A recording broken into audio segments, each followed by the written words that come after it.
प्लासी की लड़ाई में जितने लोग मैदान में लड़ रहे थे उससे ज्यादा लोग मैदान के बाहर खड़े होकर तमाशा देख रहे थे, लड़ाई का परिणाम सुनने की प्रतीक्षा कर रहे थे।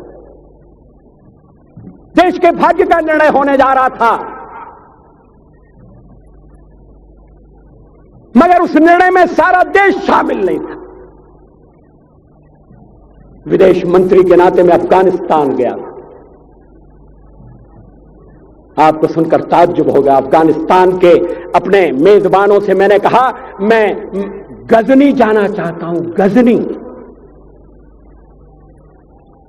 पहले वो मेरी बात उनकी समझ में नहीं आई, कहने लगे गजनी तो कोई टूरिस्ट स्पॉट नहीं है, गजनी में कोई 5 स्टार होटल नहीं है, गजनी में आप जाकर क्या करेंगे, गजनी में आप जाकर क्या देखेंगे। मैं उन्हें पूरी बात नहीं बता सकता। मेरे हृदय में कहीं गजनी कांटे की तरह से चुभ रहा है। जब से मैंने गजनी से आए एक लुटेरे की कथा पढ़ी है और किशोरावस्था में पढ़ी है, मैं देखना चाहता था वो गजनी कैसा है। आपको सुनकर ताज्जुब होगा, महमूद गजनी का अफगानिस्तान के इतिहास में कोई स्थान नहीं है।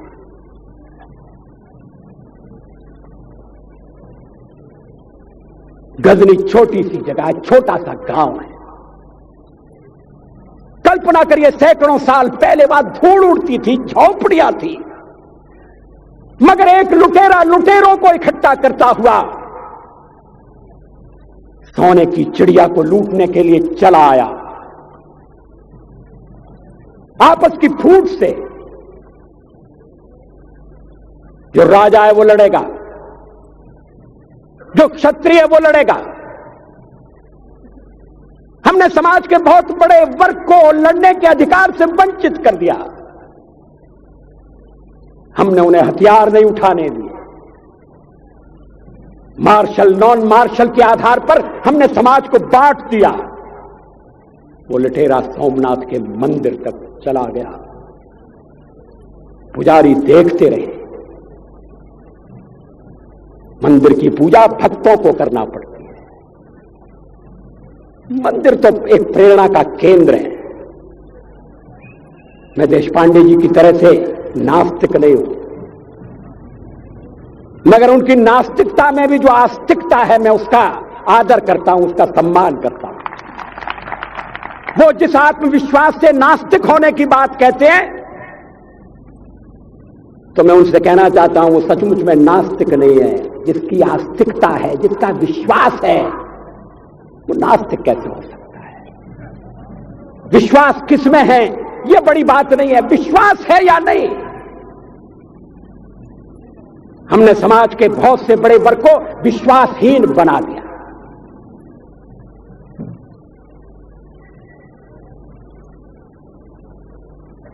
लोगों ने हथियार नहीं उठाए, वेद पढ़ने के दरवाजे बंद कर दिए। इसलिए हम पादाक्रांत हुए। अफगानिस्तान में मैंने एक बात और देखी।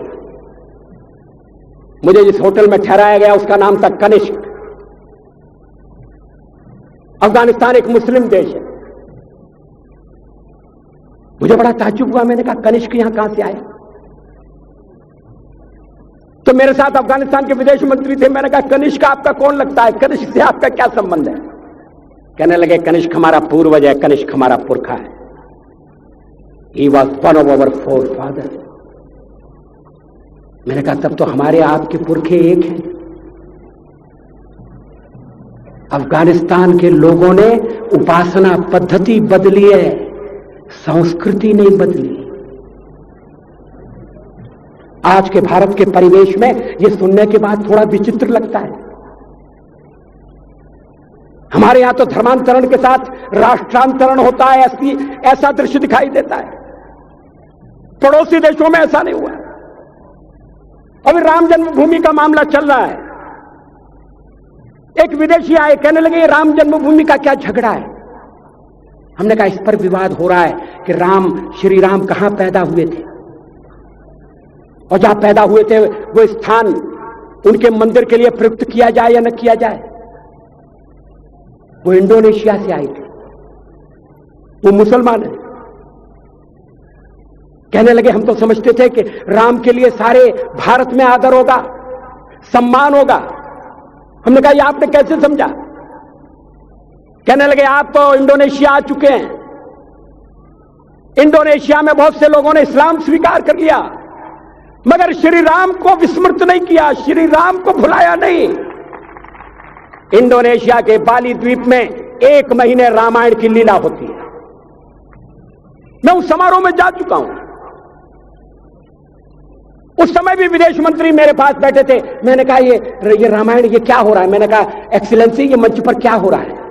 कहने लगे एक्सीलेंसी आपको पता होना चाहिए। हमने कहा मुझे तो पता है मगर मैं जानना चाहता हूं। कहने लगे ये रामायण है, ये राम है, ये लक्ष्मण है, ये सीता है। हमने कहा इनसे आपका क्या संबंध है, आप तो मुसलमान हैं।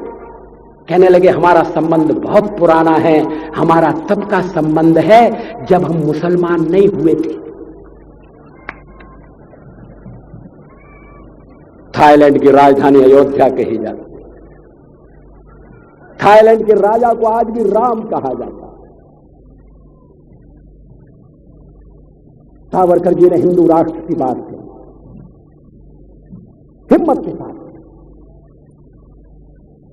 बुनियादी तौर पर भारत हिंदू राष्ट्र है,